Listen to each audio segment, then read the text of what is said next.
So welcome everyone to the December edition of the Cloud Office Hours. Our topic this month is going to be on advanced security updates.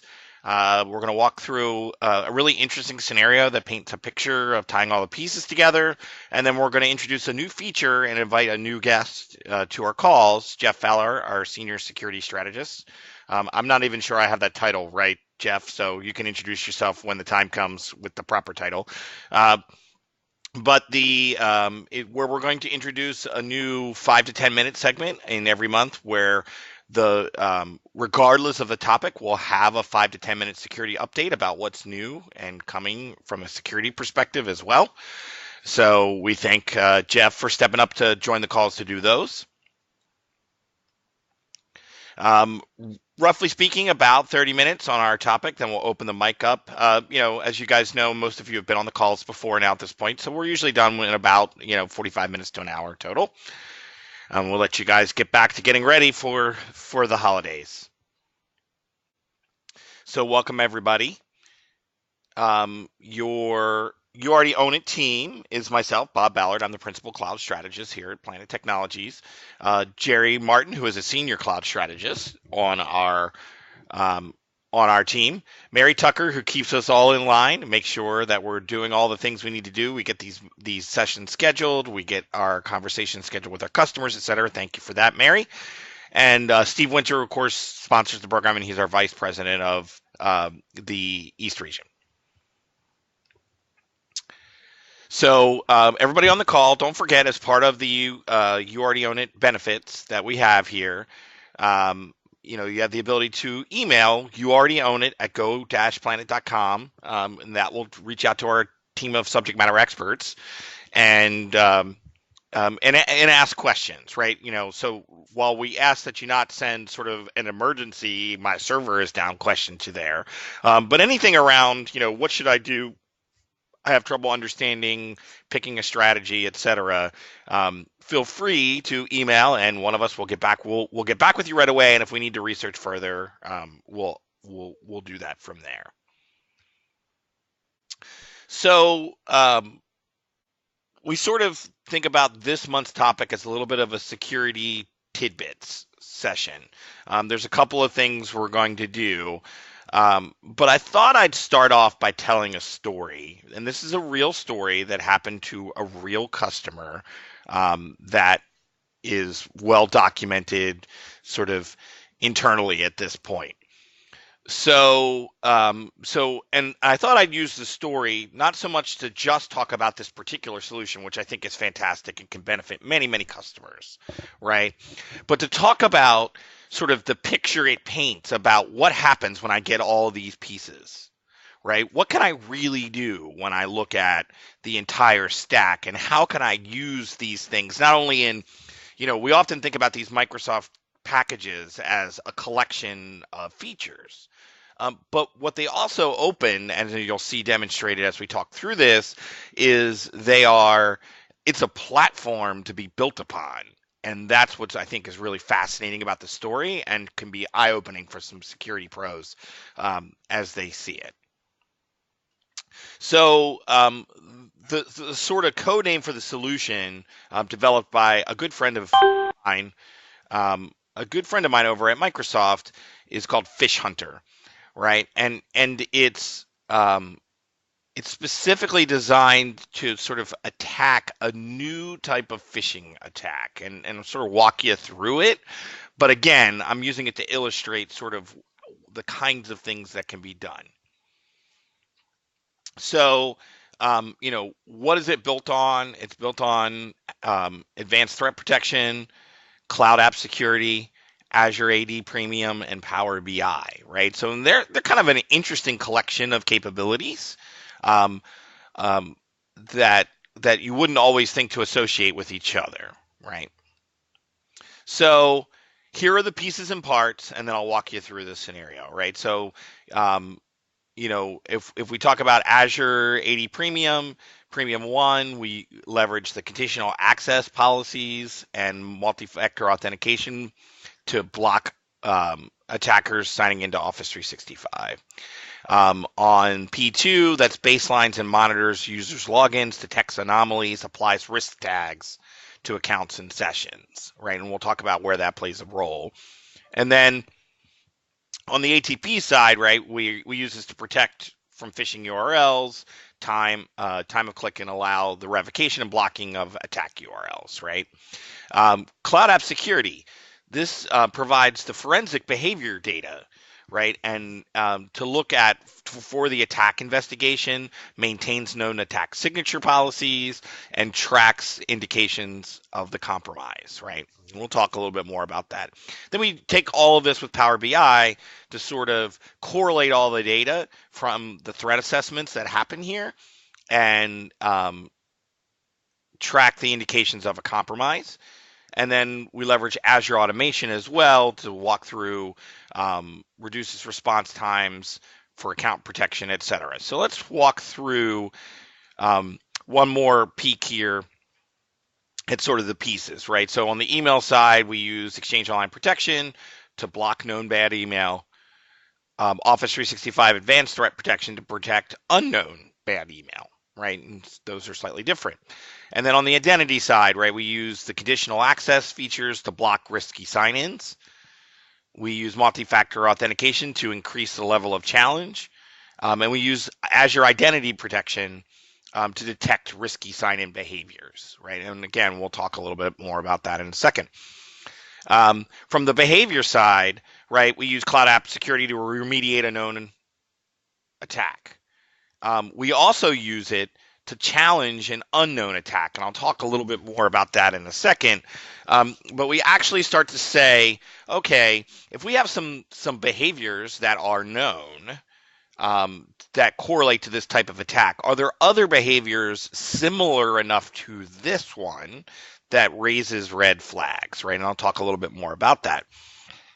Then on the inset side, right, we use threat intelligence and Power BI to sort of correlate all this data. So we're calling this attack the trusted user phishing attack, right? And you know, there's a lot of people that know this, but you know, the reality is this: the notion of compromising accounts today is significantly different than what it meant and what the risk was. Let's just say 2, 4, 5 years ago. So compromised accounts were all about leveraging those accounts to perpetrate, you know, spam attacks or other things. I mean, that's once upon a time those were. So now, or, you know, very in your face, I'm going to hijack your machine and hold it ransom, right? But the notion that's going on today is this much more subversive and subtle attack vector, right? Which is, I'm going to compromise your account, right? And then I'm going to compromise your account, and then I'm going to sit there and I'm going to wait, and I'm going to keep snooping around in your email, for instance, until I find some keywords that trigger me to start looking around.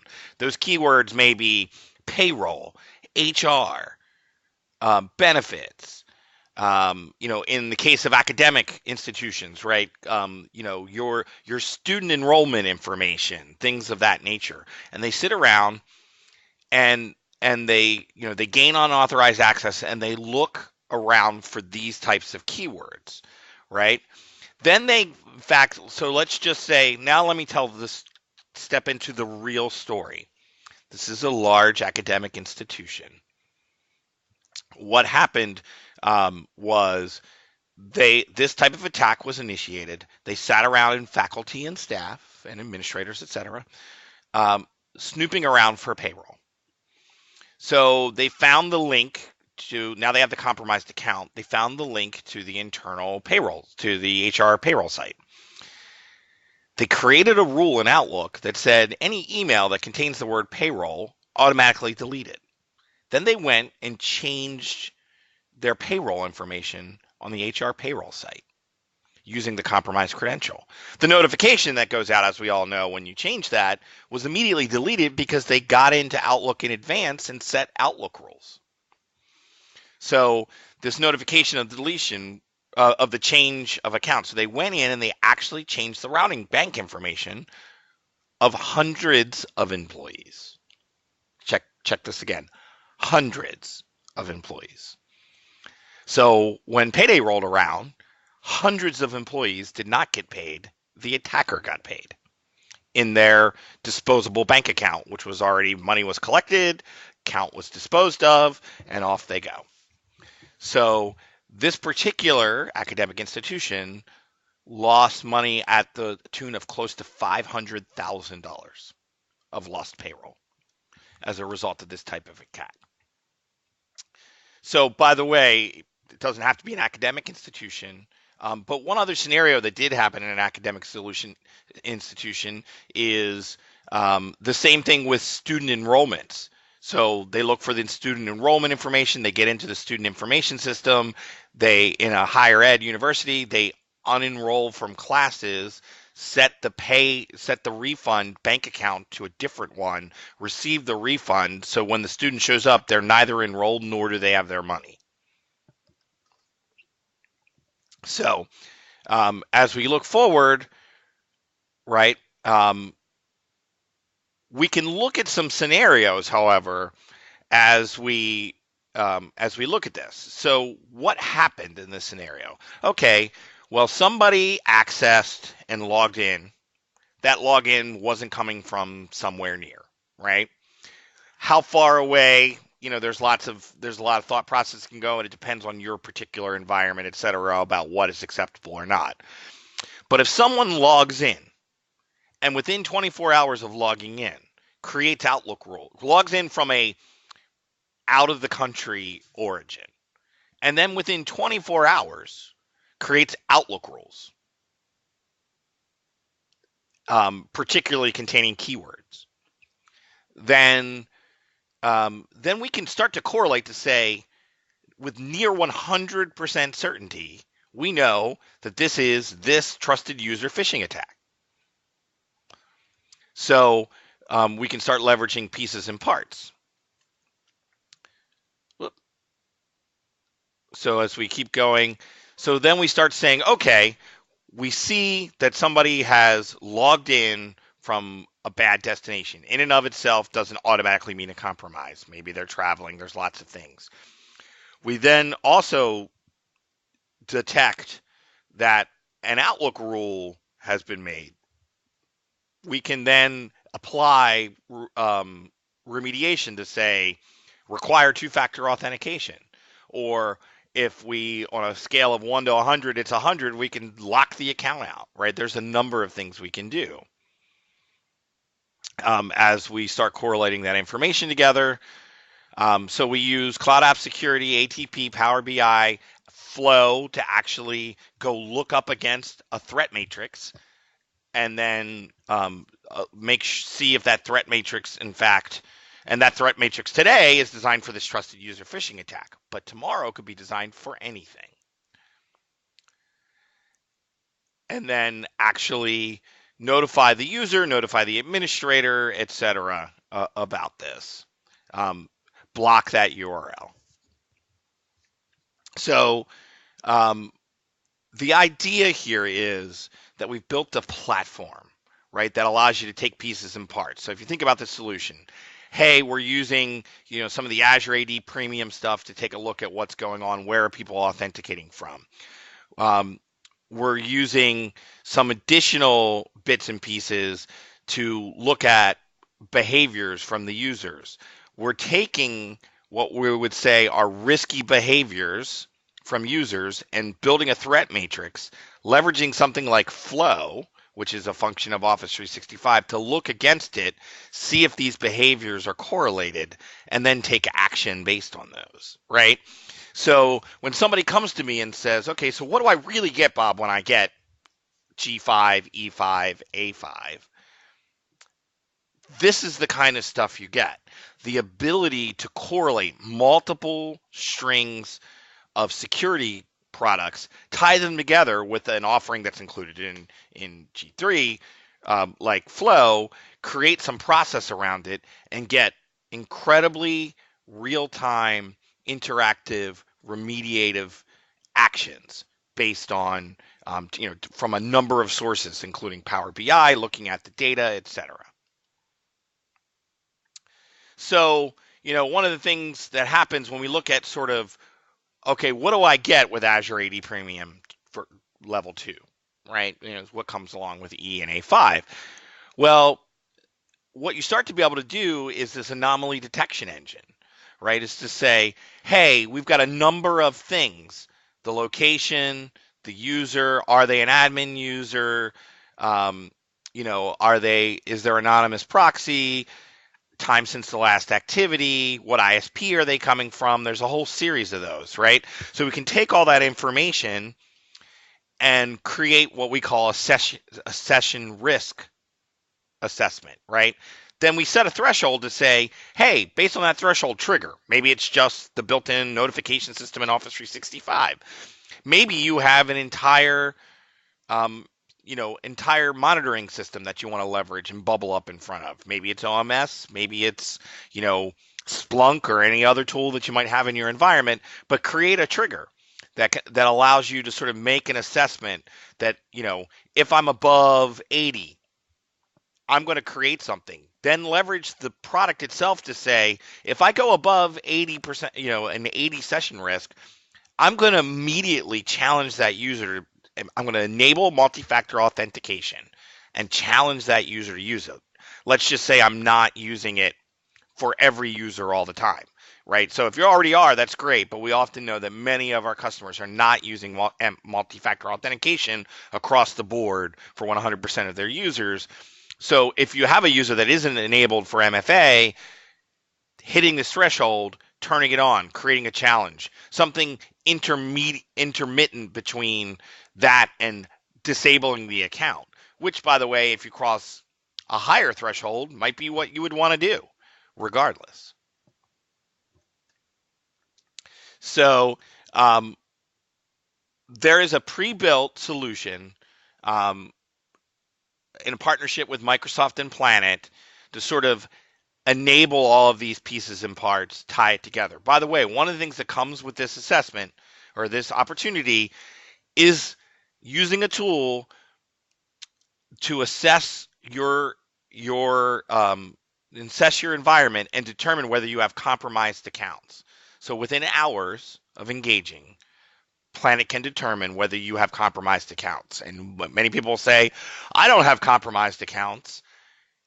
I'm not sure 100% everyone would know based on this new profile of behaviors, which is compromise and wait. And so with the tool set developed in partnership with Microsoft, we can actually do a lot of investigative analysis to determine whether in fact you do have compromised accounts in this way, and then implement this solution to not only take action on those accounts that are compromised, but ferret out similar attacks as well.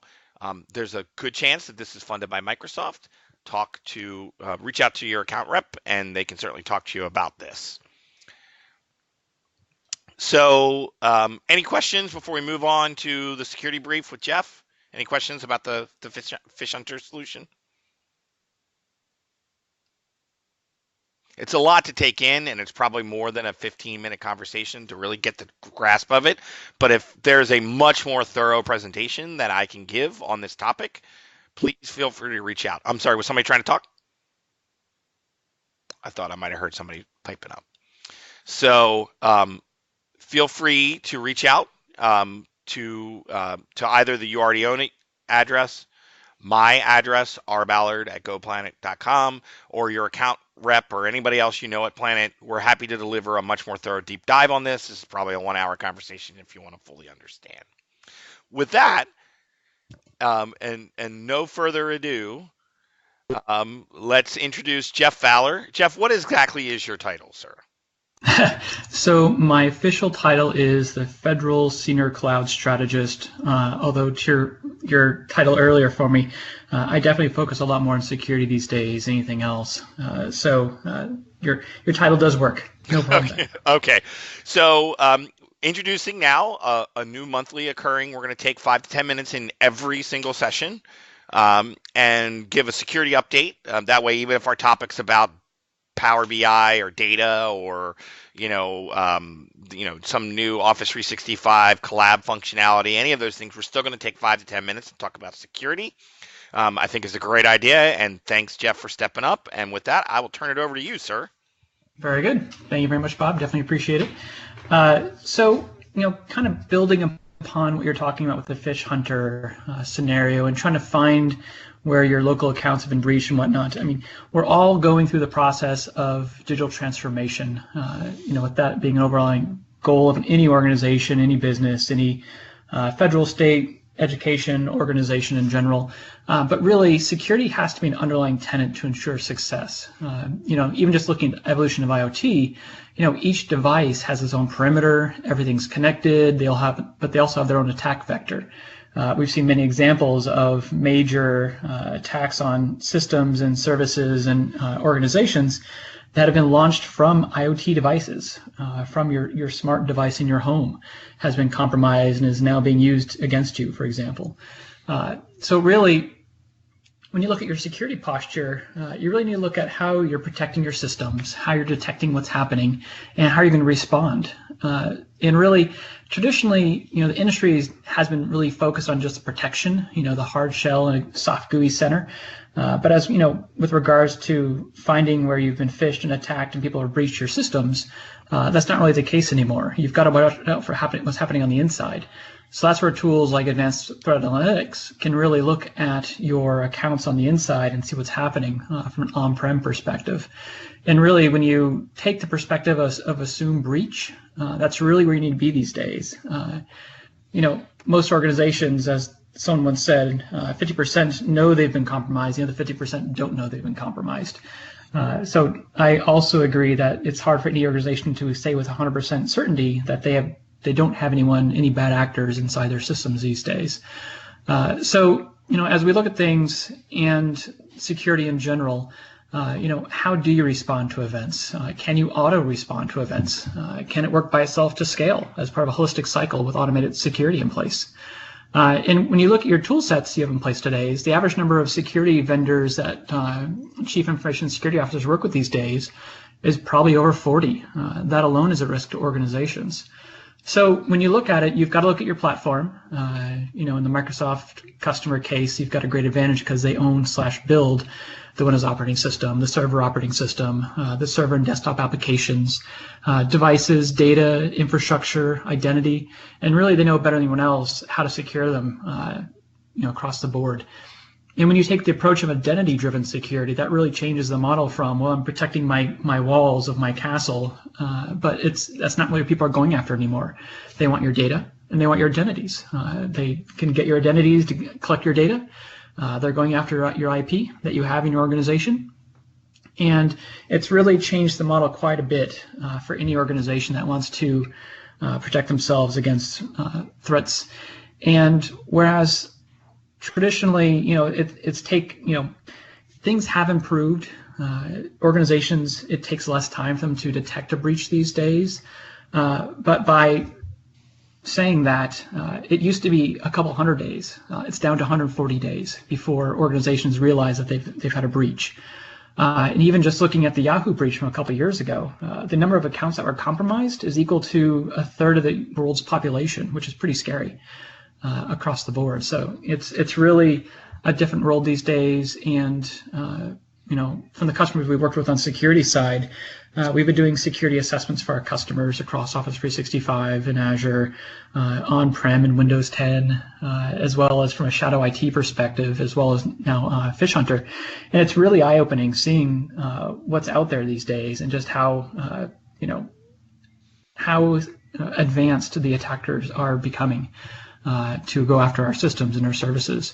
So having tools like Cloud App Security to help identify what's happening in your enterprise and figuring out what SaaS applications are users using without you realizing it, from a shadow IT perspective, or using advanced threat analytics, or using Azure AD or other tools, as mentioned a little while ago, it's really becoming a lot easier these days to become more proactive in how you approach security, and really, adding to protect, detect, and respond, we really need to add in identify as well as recovery.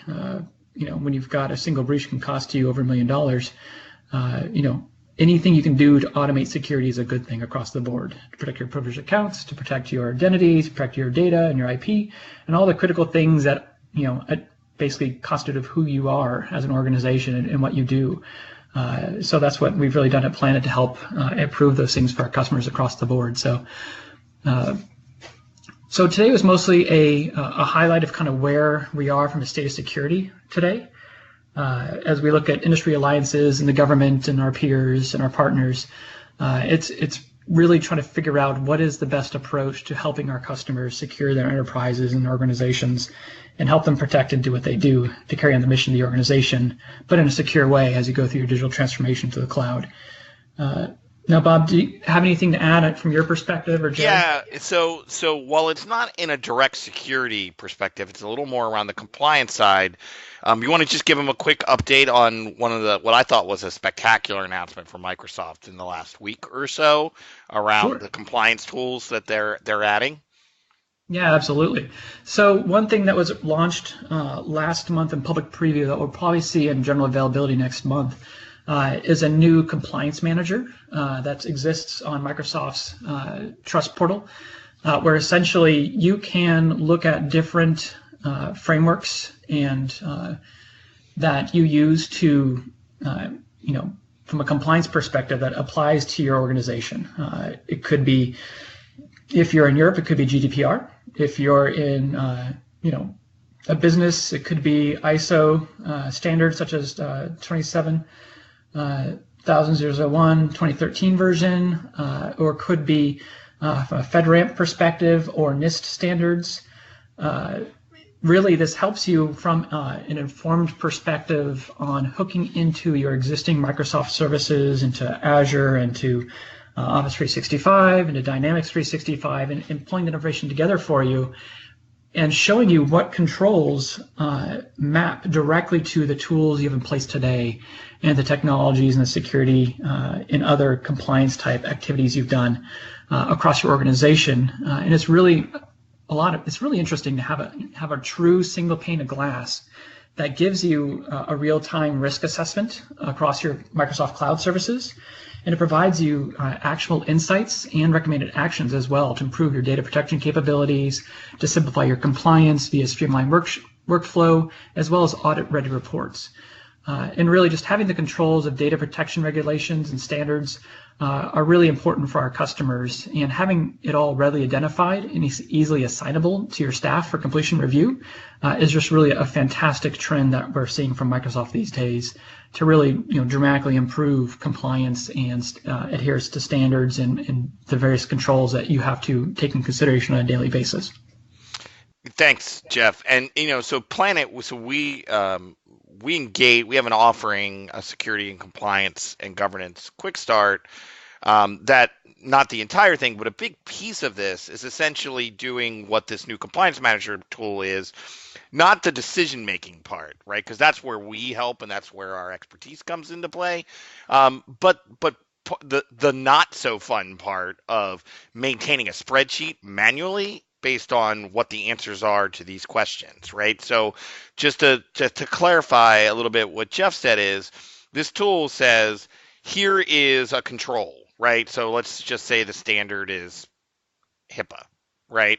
Here's a control that you have to have. Here are the pieces, here are the features in Office 365 that sort of tie back to the control that's required. Authenticate, protecting authentication or some sort of encryption or whatever it might be. Here are the features that tie back to that. And here's what you have set on them, right? That's the part that you can't get in a spreadsheet that, I'm really excited about. And because, it doesn't actually replace sort of the thinking and how you work through this, but at least capturing exactly what you have and putting it in a visual representation helps you make much better decisions, right? About whether you're meeting the standards or not. So that's something I'm very excited about. Look for that in the very near future out on the Trust Portal if it isn't already out there for you now. Any final thoughts on your security brief, Jeff? No, that largely covered what I want to discuss today. Since we just have a few minutes, I want to be brief. I can go into depth in any one of those topics for hours on end. So I figure I start with the highlights, and then we can take it from there. All right. Well, thanks so much for joining us this month for that. As we sort of push forward, for those that have been on the call, we know we have our last couple of slides are always, this presentation was brought to you by, just like the old PBS. This services are free. So I am really excited to talk about a new offering, a reasonably new offering from Planet called Azure Advantage. Just at a high level, right? I'm not going to make this a huge sales pitch. I just want to make you guys aware of it, which is, we all have interest in putting services in the cloud. Sometimes we have interest in not having to run them anymore, right? So how do we turn infrastructure as a service largely into software as a service?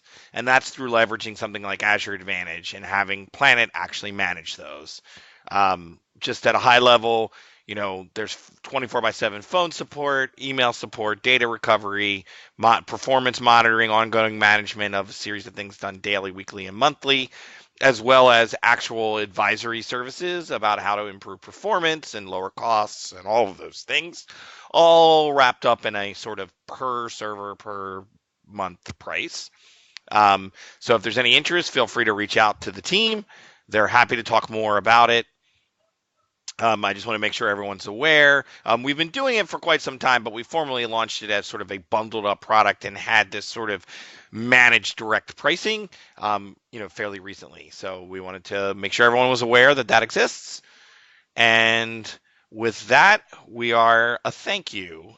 Any questions from anybody regarding the topics we talked about today, or by the way, any other topic, because this is a totally open forum.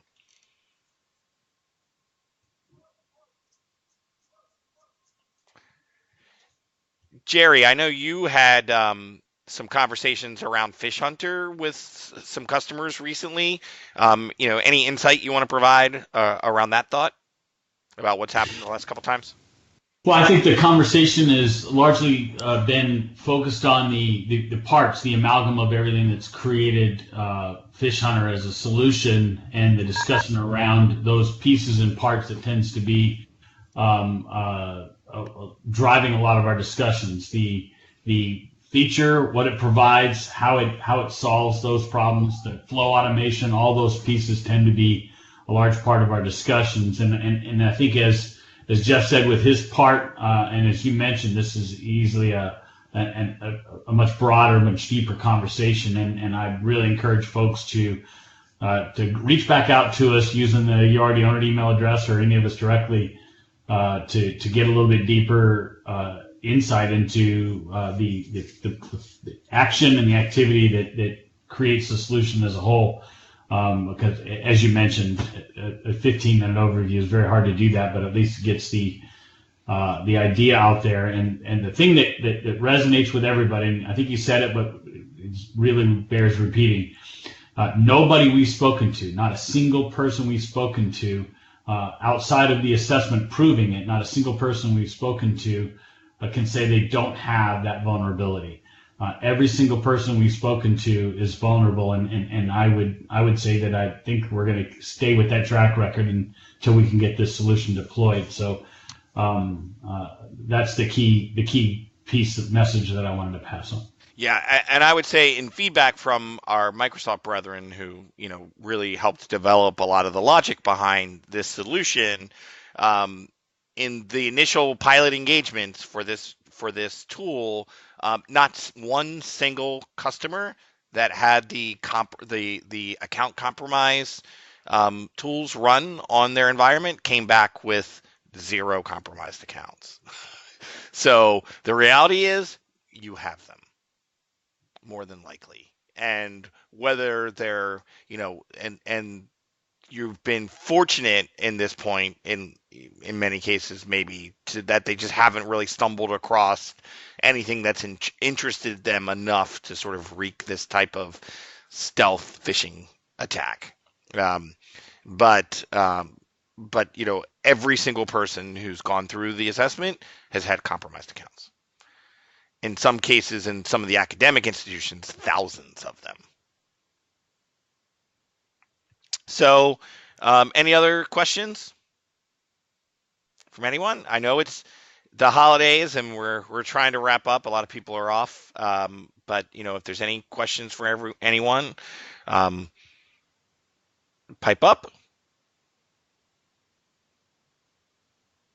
So, going once, going twice. All right, sold. All right, well, everyone have a fantastic holiday.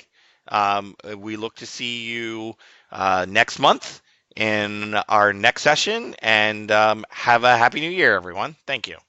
Merry Christmas, everybody. Bye-bye. Thank you. Thank you.